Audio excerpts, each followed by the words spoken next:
J'arrive bientôt en milieu de vingtaine et il y a une chose que j'ai comprise ces dernières années que j'avais envie de partager parce que je trouve qu'elle n'est pas forcément acquise. En fait, avant, je faisais énormément de choses for the plot, c'est-à-dire pour toute l'excitation du moment, je me créais des situations, je me mettais dans des situations où j'allais recevoir une certaine dose de dopamine à laquelle j'étais assez addict. En fait, je me mettais très régulièrement dans des situations qui après allaient me faire défaut, juste pour ressentir un peu cette espèce d'excitation qui était artificielle, puisque c'est moi qui l'a créée. En fait, j'étais à l'origine de cette excitation, je la prévoyais, j'anticipais la ressentir. Et en fait, le problème, c'était que après, je me retrouvais dans un état pas possible. En fait, je me sentais vulnérable, je me sentais dépassée par ma propre situation, je regrettais, je me sentais ridicule, humiliée, parce qu'en fait, je me mettais dans des situations où en fait, je donnais le contrôle à quelqu'un d'autre. Par exemple, typiquement, je vais envoyer ce message en étant bourrée, je vais demander des explications, je vais demander cette closure, je vais aller retourner voir ce mec qui m'a fait du mal, parce qu'on ne sait jamais, et puis je m'en fous. En fait, c'est se mettre dans ce genre de situation-là qu'on sait pertinemment néfaste pour soi, juste pour ressentir cette espèce d'excitation-là. Et en fait, j'étais tellement addict que je me rendais pas compte que ça me portait préjudice. Donc en fait, je continuais jusqu'à arriver à un certain stade où je souffrais tellement de ma propre situation, où c'était vraiment constant, qu'en fait, j'ai vraiment touché le fond et j'ai eu un espèce de réveil où je me suis dit, mais en fait, c'est plus possible. Donc en fait, pendant des mois, je me suis privée de cette excitation. C'est-à-dire que pendant des mois, je voyais plus personne, je n'écrivais plus à personne, je faisais vraiment en sorte de m'extraire de mes situations et de ne plus me mettre dans des situations tout simplement. Et en fait, au début, ça a été très très difficile parce que j'étais vraiment en manque, j'étais sur mon téléphone, je ne savais pas quoi faire. Quand je sortais, je n'avais pas vraiment de but. Enfin, vraiment, je souffrais de ma situation d'une autre manière jusqu'au jour où j'ai eu ce deuxième réveil-là et où je me suis dit, mais en fait, ça me fait du bien. Ces derniers mois, ils ont peut-être été un peu plus ennuyants, mais en fait, je me sentais beaucoup plus en paix avec moi-même, je me sentais vraiment tranquille, vraiment avec rien à me reprocher, vraiment bien avec moi-même en étant fière de moi et en me disant, bah là, je suis en train de vivre normalement en fait. Et ça n'empêche pas qu'on peut sortir, qu'on peut faire de nouvelles expériences, qu'on peut dire oui à tout, qu'on peut vouloir sortir de sa zone de confort, mais ça ne veut pas dire se mettre dans des situations qu'on sait pertinemment néfastes pour soi. Et je pense qu'elle est là, la grande différence. C'est vraiment continuer à vivre, continuer à sortir, profiter de sa jeunesse, etc. Mais en pleine conscience, c'est-à-dire en se disant, ça c'est ma limite en fait, ça c'est comme ça que je m'amuse, ça c'est ce dont j'ai besoin, ça c'est ce que je vais m'accorder, sans pour autant se mettre dans des situations qu'on sait dangereuses. Donc c'est comme ça que j'ai arrêté, pour la majeure partie, de faire des choses for the plot et que maintenant je privilégie beaucoup plus ma paix intérieure. Par exemple, il y a un message que j'hésite à envoyer depuis quelques semaines, euh, que je crois un peu nécessaire. En fait, une partie de moi qui me convainc qu'il faut que je le fasse pour mettre les choses au clair, etc. Et en fait, je sais très bien que c'est juste parce que ça me manque d'être dans des situations où j'attends une réponse, où vraiment je me torture l'esprit, où je me dis est-ce que la personne va me répondre, qu'est-ce qu'elle va me dire, est-ce que ce sera ce que j'ai envie d'entendre. Et en fait, je me fais violence pour pas envoyer ce message parce que maintenant je me connais et je sais très bien ce que ça me fait ressentir. Une première excitation et ensuite un profond désespoir. Et je pense que c'est peut-être pas aussi intense pour tout le monde, mais pour moi, c'est toujours hyper intense. C'est que vraiment le pic d'excitation, il est là. Et après, la façon dont je me sens, vraiment, c'est là. C'est vraiment, c'est une échelle où vraiment, en fait, je n'ai aucune comparaison dans ma vie. Parce que tout ce que je vis, sinon, c'est assez sain, en fait. Toutes mes nouvelles expériences, etc., c'est sain. Et en fait, les situations dans lesquelles moi, je me mets, c'est tellement malsain que, en fait, le contraste, il est insupportable pour moi. Il est juste insupportable. Donc maintenant, dès que j'ai envie de prendre une décision, dès que j'ai un peu envie d'une nouvelle excitation dans ma vie, je me demande toujours les raisons pour lesquelles j'ai envie de le faire. Est-ce que c'est pour apporter un peu de piment à ma vie? Ou est-ce que c'est de façon beaucoup plus neutre, beaucoup plus saine, parce que il n'y aura pas forcément d'impact derrière sur ma vie. Donc je pense qu'il faut vraiment se retourner, enfin, il faut se poser les bonnes questions, il faut réfléchir à partir d'un certain âge. On ne peut plus juste prendre des décisions n'importe comment, faire les choses sans réfléchir, ensuite regretter le lendemain. Je pense que à partir de la moitié de la vingtaine, on a envie d'être en paix avec soi-même. Ce qui ne veut pas dire arrêter de vivre, ce qui veut dire arrêter de ressentir de l'excitation dans la vie.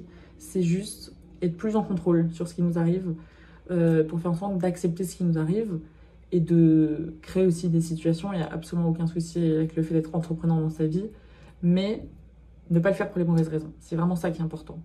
Et je suis consciente que ce n'est pas forcément une vision qui sera partagée par beaucoup de personnes, parce que je pense que pour beaucoup de personnes, c'est synonyme un peu de trop de réflexion, d'arrêter de vivre, vraiment juste de trop réfléchir, en fait, de trop conscientiser toutes ces décisions.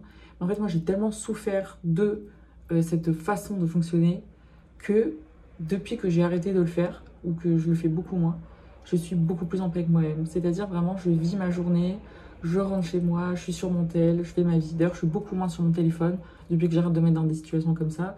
Parce que ça arrivait à un point où, en fait, quand j'attendais des messages, parce que j'avais envoyé un message risqué, et ben pendant 24 heures, j'étais comme ça. Je scrollais toute la journée, je rafraîchissais, j'attendais. C'était insupportable. Alors qu'aujourd'hui, vraiment, je suis en paix avec moi-même. Ce qui m'empêche pas parfois d'être entreprenante, de sortir de ma zone de confort, de faire des choses dont je me croyais pas forcément capable. Voilà, de pimenter un peu ma vie, mais de façon saine, en fait. Juste d'arrêter de répondre à mes travers, parce que c'est un cercle vicieux. En fait, si on sait que quand on se met dans des situations comme ça, on en souffre et qu'on le fait quand même parce que ça apporte quand même une certaine excitation, on peut pas en sortir, en fait. Et vraiment, c'est en me faisant violence et en me coupant de tout pendant des mois que j'ai vraiment réussi. Et ça a été vraiment difficile. Je pense que c'est vraiment rompre avec des habitudes malsaines. C'est extrêmement difficile. Il faut vraiment le vouloir. Et moi, j'ai vraiment touché le fond hein, à peu près en février, en fait, à force de me mettre dans des situations où, en fait, tout le monde me disait, mais t'es folle, enfin, sors-toi de là, voilà, sors-toi de là. C'est pas possible de faire ça à soi-même, en fait. Donc, j'ai arrêté. Et je pense que ça demande une très bonne connaissance de soi, une très bonne connaissance de ses patterns, et une réelle volonté de s'en sortir et de vivre autrement. Donc, je pense que c'est des éléments qui sont très difficiles à réunir. Mais je souhaite à personne d'avoir le même processus que moi, c'est-à-dire vraiment toucher le fond pour pouvoir comprendre et s'en sortir. Mais malheureusement, parfois, c'est nécessaire. Donc je pense que si c'est quelque chose qui peut parler à certaines personnes, le fait en fait, typiquement, c'est le fait, par exemple, de regretter le lendemain. En fait, c'est de se lever et de se dire pourquoi j'ai fait ça, j'aurais pas dû faire ça, le sentir dans sa poitrine, le sentir physiquement. En fait, on se rend pas service, en fait. C'est de faire des choses humiliantes, en fait, tout simplement. C'est vraiment... C'est pour ça aussi que je trouve qu'il faut pas se laisser influencer par les gens. Si les gens te disent envoie ce message, on s'en fout, on vit qu'une fois, de toute façon, c'est quoi le pire qui puisse se passer? Il faut vraiment prendre ses décisions pour soi. Peu importe qui met la pression, qui pense que c'est une bonne idée, qui pense que on ne vit qu'une fois, qui pense que c'est ennuyeux de ne pas le faire. Il faut vraiment se demander si ça va nous apporter de la paix de le faire, en fait, tout simplement. Je trouve que la paix, c'est hyper important. Quand on rentre dans la vingtaine, milieu de vingtaine, on va bientôt s'approcher de la trentaine. Je pense que c'est hyper important de penser à sa paix. Moi, je considère que je me suis beaucoup amusée dans ma vie, que je m'amuse toujours autant, mais différemment. Je m'amuse sans me faire de mal, en fait. Ça n'empêche pas que je vais encore faire des erreurs, ça n'empêche pas que je vais encore avoir des regrets, ça n'empêche pas que je vais encore glisser et faire n'importe quoi. Mais ça fait que, en fait, depuis que je me sens beaucoup plus en contrôle, je me sens aussi beaucoup plus en paix. Et je le souhaite à beaucoup de personnes, parce que j'imagine qu'il y a d'autres personnes dans ma situation. Voilà. Et ça peut prendre plein de formes, hein. C'est pas forcément le fait d'envoyer des messages risqués, des trucs comme ça, mais c'est le fait de retourner voir son ex, j'en sais rien. C'est faire des choses qu'on sait pertinemment néfastes. Voilà. Je pense que... Arrivé à un certain âge, on a vraiment envie de se sortir les doigts du cul et d'arrêter de subir sa propre personne et de se morfondre, de se complaire là-dedans et de se dire ouais, je fais n'importe quoi, vraiment c'est pas inutile, etc. Vraiment, il faut avoir un moment de réveil, il faut y aller, il faut recommencer à zéro, c'est difficile, mais c'est le moment pour en fait. On est tellement jeune, on est tellement malléable, on peut tellement encore se façonner à l'image qu'on a de nous-mêmes dans notre tête, on peut tellement vraiment se fixer des objectifs, se projeter l'image qu'on veut de soi, sur soi, pour pouvoir se réinventer ou alors juste se refaçonner en fait. C'est possible, on est à l'âge où tout est encore possible. Donc en fait, si vous sentez quelque chose que vous aimez pas dans votre personnalité, dans votre comportement, dans vos patterns, dans vos relations avec les gens, la première étape, c'est d'en avoir conscience. La deuxième étape, c'est de vouloir changer. Et ensuite, une fois qu'on a ces deux éléments-là, c'est possible. Honnêtement, c'est possible. Et je souhaite la paix à tout le monde. Et c'est pas une paix religieuse, c'est pas une paix de méditation, c'est vraiment juste la paix de se sentir bien avec soi-même et de sentir que on prend des décisions qui nous font du bien. Il faut vraiment se voir comme un ami qu'on essaie d'aider, comme une personne qui nous est chère, comme une personne dont on veut tout le bien du monde, pour vraiment s'aider et mieux s'aimer aussi. Donc voilà, c'était mon avis sur pourquoi est-ce qu'il ne faut plus faire les choses for the plot dans la vingtaine, mais for the inner peace. Voilà, donc en toute paix intérieure, je vous embrasse. Intérieure, toute paix intérieure.